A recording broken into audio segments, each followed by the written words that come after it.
নবীজির ইন্তেকালের পর মুহাজির আনসারদের মধ্যে নেতৃত্বের দাবি দেওয়া, বিচ্ছিন্নতাবাদী রাজনৈতিক বাস্তবতায়, বয়স ও অন্যান্য দিক বিবেচনায় সর্বজন শ্রদ্ধেয় হযরত আবু বকর রাদিয়াল্লাহু তাআলা আনহুকে খলিফা নির্বাচিত করা হয়। ভণ্ড নবী ও ধর্মত্যাগীদের সাথে উত্তাল গৃহযুদ্ধের ভিতর দিয়ে হযরত আবু বকর রাদিয়াল্লাহু তাআলা আনহুর 2 বছরের শাসনকাল শেষে তিনি হযরত ওমর রাদিয়াল্লাহু তাআলা আনহুকে তার পরবর্তী খলিফা হিসেবে প্রস্তাব করেন এবং হযরত ওমর রাদিয়াল্লাহু তাআলা আনহু প্রায় 10 বছর মুসলিম জাহানের নেতৃত্ব দেন। এ সময় মুসলিম জাহানের ব্যাপক বিস্তৃতি লাভ করে। হযরত ওমর রাদিয়াল্লাহু তাআলা আনহু তার অন্তিম সময়ে পরবর্তী খলিফা নির্বাচনের জন্য 6 সদস্যের একটি কমিটি গঠন করেন। এই কমিটি হযরত ওসমান রাদিয়াল্লাহু তাআলা আনহুকে তৃতীয় খলিফা নির্বাচন করে। হিজরি 35 বা 656 খ্রিস্টাব্দে হযরত ওসমানের হত্যাকাণ্ডের পর হযরত আলী রাদিয়াল্লাহু তাআলা আনহু চতুর্থ খলিফা নির্বাচিত হন। হযরত মুয়াবিয়া রাদিয়াল্লাহু তাআলা আনহু খলিফা হযরত ওমর রাদিয়াল্লাহু তাআলা আনহুর সময় থেকে সিরিয়ার গভর্নর ছিলেন এবং তিনি দামেস্ক কেন্দ্রিক একটি শক্তিশালী সামরিক ও প্রশাসনিক অবকাঠামো গড়ে তোলেন। হযরত মুয়াবিয়া রাদিয়াল্লাহু তাআলা আনহু হযরত ওসমান রাদিয়াল্লাহু তাআলা আনহুর আত্মীয় এবং উমাইয়া বংশীয়। তিনি হযরত ওসমান হত্যাকাণ্ডের বিচারের কার্যকর ব্যবস্থা না নেয়ার জন্য হযরত আলী রাদিয়াল্লাহু তাআলা আনহুকে দায়ী করেন এবং খলিফা হিসাবে হযরত আলী রাদিয়াল্লাহু তাআলা আনহুর আনুগত্য মেনে নিতে আপত্তি জানান। হযরত আলী রাদিয়াল্লাহু তাআলা আনহু বিস্তৃত মুসলিম জাহানের প্রশাসনিক সুবিধার্থে রাজধানী কুফায় স্থানান্তর করেন এবং হযরত মুয়াবিয়াকে তার আনুগত্য মেনে নিতে অনুরোধ করেন। এদিকে হযরত আয়েশা রাদিয়াল্লাহু তাআলা আনহা একদল সাহাবী সহ কুফা অভিমুখে রওনা দেন হযরত ওসমান হত্যাকাণ্ডের বিচারের জন্য খলিফা হযরত আলীর উপর চাপ প্রয়োগের উদ্দেশ্যে। বস্রার উপকণ্ঠে হযরত আয়েশা এবং হযরত আলী রাদিয়াল্লাহু তাআলা আনহুর বাহিনীর মুখোমুখি হয়। কথিত আছে যে হযরত আলী ও হযরত আয়েশার মধ্যকার শান্তিপূর্ণ আলোচনার মধ্যেই উদ্দেশ্যবাদীরা আক্রমণ করে বসে, যা এক অনাকাঙ্ক্ষিত যুদ্ধের রূপ নেয়। ইতিহাসে এই যুদ্ধ জঙ্গে জামাল বা উষ্ঠির যুদ্ধ নামে পরিচিত। হযরত আয়েশা রাদিয়াল্লাহু তাআলা আনহু মদিনায় ফিরে যান। এর পরের বছর অর্থাৎ 657 খ্রিস্টাব্দে হযরত আলী রাদিয়াল্লাহু তাআলা আনহু এবং হযরত মুয়াবিয়ার বাহিনী সিফফিনে মুখোমুখি হয়। প্রায় 3 মাস শান্তিপূর্ণ আলোচনার পর অতি উৎসাহী একদল আক্রমণ করে বসে এবং আরেকটি রক্তক্ষয়ী ভাতৃঘাতী যুদ্ধের সাক্ষী হল মুসলিম বিশ্ব। এভাবে মুসলিম বিশ্বের রক্তাক্ত গৃহযুদ্ধ, খেলাফত নিয়ে আলোচনা, সালিশি নানা প্রচেষ্টা এবং শেষ পর্যন্ত হযরত আলী রাদিয়াল্লাহু তাআলা আনহুর হত্যাকাণ্ডের মধ্য দিয়ে খোলাফায়ে রাশিদিনের যুগ শেষ হয়।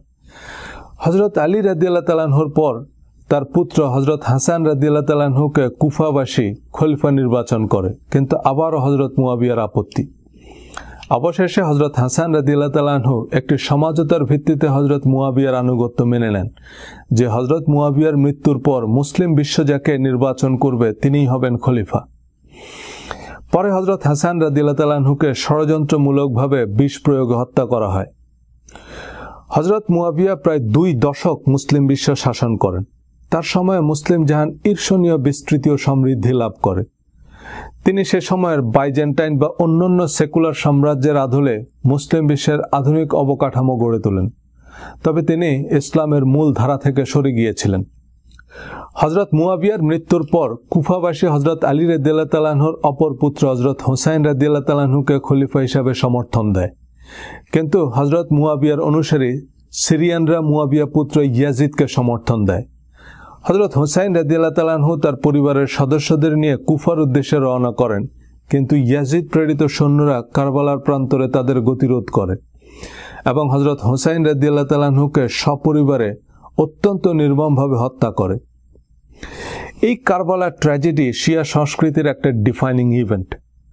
সুন্নিদের কাছেও কারবালা ইতিহাসের এক মর্মান্তিক ঘটনা, কিন্তু শিয়ারা বিশেষ কিছু পদ্ধতিতে শোক পালনের মধ্য দিয়ে দিবসটি পালন করে এবং কারবালাকে কেন্দ্র করে শিয়াদের মধ্যে কিছু গল্প গাথা প্রচলিত আছে যা সুন্নিরা বিশ্বাস করে না। এমনকি ইসলামের ঐতিহাসিক ধারা বিবরণী বা হাদিসের বর্ণনা গ্রহণের ক্ষেত্রে শিয়া ও সুন্নিরা বেশ সিলেক্টিভ।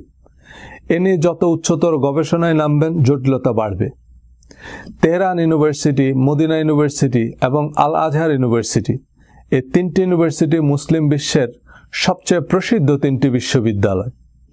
কিন্তু ইসলামের ইতিহাস, হাদিস এমনকি কোরআনিক বিশ্লেষণ বা তাফসিরের ক্ষেত্রে এই 3টি বিশ্ববিদ্যালয়ের শিক্ষক বা গবেষকদের মধ্যে উল্লেখযোগ্য মতপার্থক্য আছে। তেহরান ইউনিভার্সিটি শিয়া মতবাদ, মদিনা ইউনিভার্সিটি ওয়াহাবে বা সালাফি মতবাদ এবং আল আজহার কিছুটা পশ্চিমা বা সেকুলার ধারণা পোষণ করে, কারণ গত কয়েক শতাব্দী মিশর পশ্চিমা বিশ্বের প্রত্যক্ষ বা পরোক্ষ উপনিবেশ।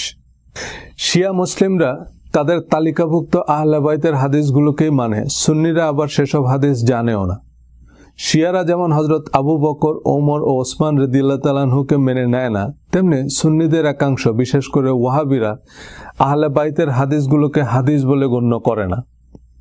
শিয়ারা বিশ্বাস করে নবীজি বিদায় হজ ও গাদিরে খুমে কোরআন ও আহলে বাইতের অনুসরণের নির্দেশ দিয়েছেন। আবার সুন্নিরা বিশ্বাস করে নবীজি বিদায় হজ্জের ভাষণে কোরআন ও তার সুন্নাহ অনুসরণের নির্দেশ দিয়েছেন। আর গাদিরে খুম বলে কিছু নাই, এটা মিডিয়ার সৃষ্টি।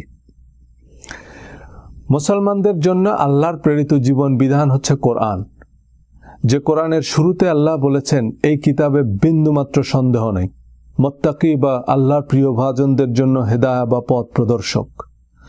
আর সর্বশেষ নাজিলকৃত আয়াতে বলেছেন, আজ আমি তোমাদের জন্য তোমাদের ধর্মকে পরিপূর্ণ করে দিলাম এবং তোমাদের জন্য আমার নিয়ামতকে সম্পূর্ণ করে দিলাম এবং ইসলামকে তোমাদের ধর্ম হিসাবে অনুমোদন দিলাম।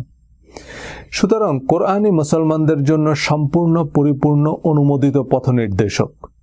কোরআনে শিয়া, সুন্নি, ওয়াহাবি, সালাফি, হানাফি, সৌদি, ইরান, মিশর, ওয়েস্টার্ন কোনো মতবাদ নেই। কোরআনের বাইরে তাফসির, হাদিস, ফিকহ বা ঐতিহাসিক ধারাভাষ্য সত্য, মিথ্যা, জাল, জয়ীফ, উদ্দেশ্য প্রণোদিত যে কোনো কিছুই হতে পারে। বিতর্কিত পীর, কথিত সুফি সম্রাট দেওয়ানবাগীও কিন্তু কোরআনের তাফসির লিখেছে।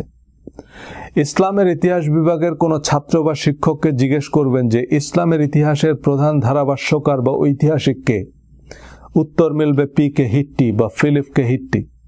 তিনি ছিলেন লেবানিজ আমেরিকান খ্রিস্টান। ব্রিটিশ উপনিবেশিক শাসনামলে আমেরিকান ইউনিভার্সিটি বৈরুতে লেখাপড়া করেন।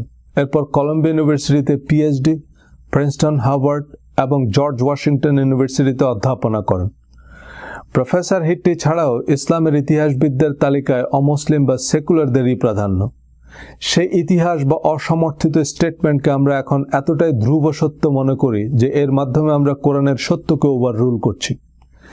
কোরআনের সরল পথ ভুলে মুসলমানরা আজ দলে দলে বিভক্ত, অথচ এই কোরআন আরবের ক্ষুদ্র ক্ষুদ্র গোত্রগুলোকে একত্র করে সারা পৃথিবীতে এক অজেয় শক্তিতে পরিণত করেছিল।